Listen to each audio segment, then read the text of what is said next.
Sejam todos bem-vindos a esta palestra doutrinária. Nós vamos falar do livro Libertação pelo Amor, da Joana de Ângeles, e o capítulo é Martírio do Medo. Vamos lá, espero que vocês gostem. A vida moderna, com todas as suas complexidades, pode também ser considerada como portadora do martírio do medo.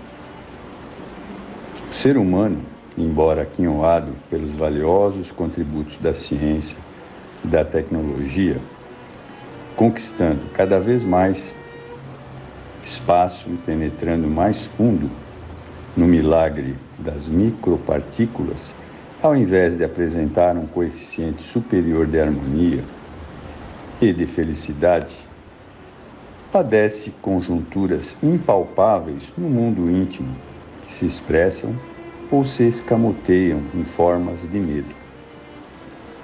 Vive-se na Terra a ditadura do medo, não somente das barbáries do terrorismo internacional, das guerras monstruosas, das epidemias destruidoras, dos desastres naturais ou de veículos motorizados, mas também e principalmente daquele que se deriva de inúmeros conflitos que não têm sido detectados nem resolvidos com segurança.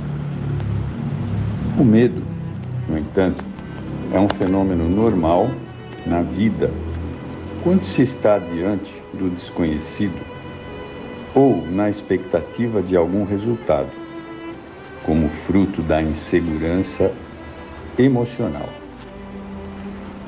Porque não ama conforme deveria, o indivíduo opta pela fuga através do medo aos enfrentamentos que lhe podem oferecer equilíbrio e paz. Aturdido por conflitos psicológicos, permite-se o medo como atitude preventiva a dissabores ou incompreensões, aquartelando-se nas suas sombras, sem viver em plenitude, evitando as experiências que podem contribuir em favor da sua autorrealização. Por consequência, foge de todos, mesmo quanto loquaz e paurador, ou seja, falador, aparentemente extrovertido, embora sofrendo a constrição perturbadora da ausência de autoestima e de autovalorização. O medo inibe as belas florações da amizade e dos ideais superiores da vida, que dão sentido e significado existencial ao ser.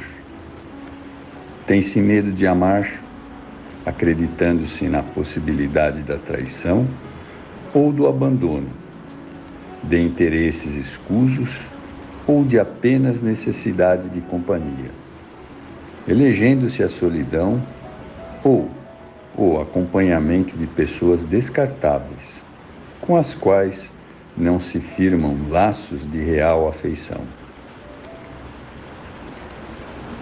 Em uma análise profunda, as raízes desse medo desprezível encontram-se na conceituação da morte como aniquilamento da vida ou nas conotações teológicas a respeito do sono que perdura até o momento do juízo final, quando haveria a seleção definitiva dos espíritos.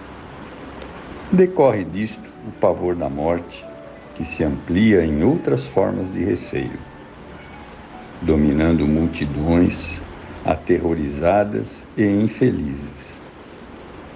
O amor, no entanto, é o grande antídoto ao medo.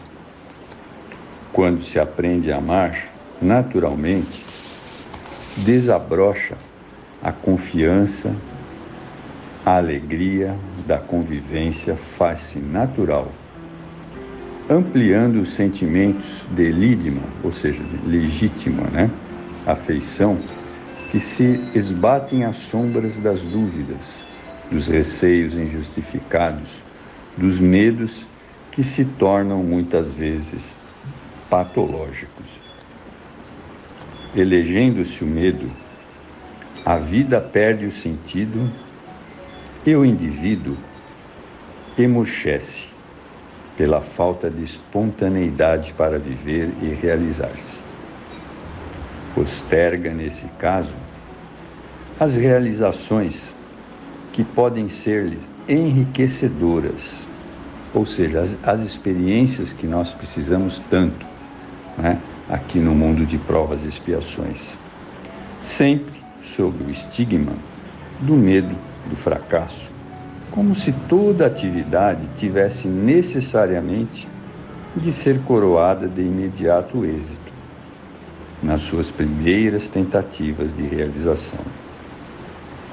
O insucesso é a experiência que ensina como não mais se tentar o labor dentro do esquema que deu errado. Atravessam-se desse modo os belos períodos da infância, da juventude e da idade madura, culminando-se o medo absurdo para dar-se conta de que se perderam os melhores períodos da vida, quando a velhice assoma e a oportunidade não mais retorna. Quer dizer, perda de tempo na nossa vida, Precisamos refletir sobre isso. A eleição do amor expulsa dos espaços emocionais o martírio do medo. Tem-se medo de perder o emprego, como se não houvessem outras experiências estimuladoras, novas possibilidades de recomeço e de realização. Receia-se a perda de amigos e de afetos, atormentando-se em presídios emocionais absurdos em realidade, negando-se a dar-se, a entregar-se, confiante na resposta do próprio amor. Se por acaso desaparecem pessoas do relacionamento, isto não pode constituir motivo de preocupação, desde que não seja responsável por outras que chegarão e preencherão as lacunas porventura existentes. Tem-se a instalação de doenças no organismo, olvidando-se que a saúde é o estado natural da vida humana. Esses acidentes de percurso no corpo físico são perfeitamente reparáveis, mesmo quando se apresentam irreversíveis e fatais. Pode-se viver plenamente cada momento, já que tudo na Terra é de duração efêmera. O que importa não é o número de anos que se pode desfrutar no corpo, mas a qualidade das experiências e emoções que se vivem durante o período em que nele se está hospedado. Detesta-se a morte pessoal e a dos seres queridos, como se a matéria não fosse corruptível e transitória.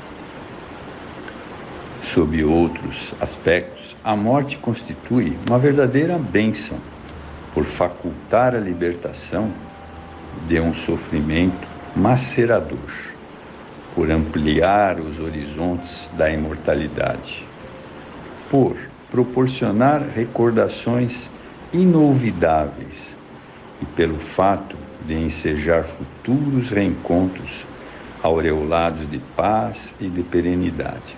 Por isso que nós não devemos temer a morte. Voltaremos para o plano espiritual onde realmente residimos, onde aqueles que amamos e nos amam estão lá. Então não devemos temer isso. Em face desse comportamento, tem-se medo da vida, de novos cometimentos, de realizações dantes não tentadas. A imaginação atormentada é responsável por esta visão distorcida em torno da realidade, que deve ser irrigada de novas ideias e esperanças estimuladoras. O ser encontra-se no processo de evolução para ser feliz. As heranças negativas que se expressam como medo, gravames da atual existência ou consciência de culpa em outras transatas, devem ser enfrentadas com valor moral, alterando a estrutura da sua apresentação. Vencida numa etapa, logo outra se faz superada, ensejando a inefável alegria do avanço pelos rumos novos, cheios de luz, que eram vistos como sombras apavorantes. O medo está mais na mente do que na realidade. Quanto mais é cultivado, mais terrível afigura-se, ameaçando a delicada estrutura emocional do indivíduo, que passa a sofrer distúrbios de funcionamento. Quando o medo assenhora-se na mente e no sentido reflexiona que estás no mundo físico para triunfar, e somente conseguirás esse objetivo se arrostares as consequências das lutas. Aquele que teme os combates já perdeu uma grande parcela da vitória na batalha que um dia será travada, por mais que se queira evitar. Diante dos desafios que a vida te propõe e dos receios que intimidam-te de dares o passo decisivo, ora e age, certo de que nunca estarás a sós na execução de qualquer programa de dignificação humana. Sempre estaremos acompanhados dos bons espíritos, daqueles que nos amam, estão lá no plano espiritual. Por fim, se a situação apresentar-se perversa e sem saída libertadora, considera com alegria qual mal que pode acontecer se somente ele atingirá o corpo frágil, ensejando que o espírito mortal avance totalmente livre na direção da grande luz. E não temas nunca. Bem, eu espero que vocês tenham gostado dessas palavras da Joana de Ângeles, que são muito incentivadoras, principalmente nos dias de hoje, que muitos de nós encontram-se muito sós. Muito obrigado.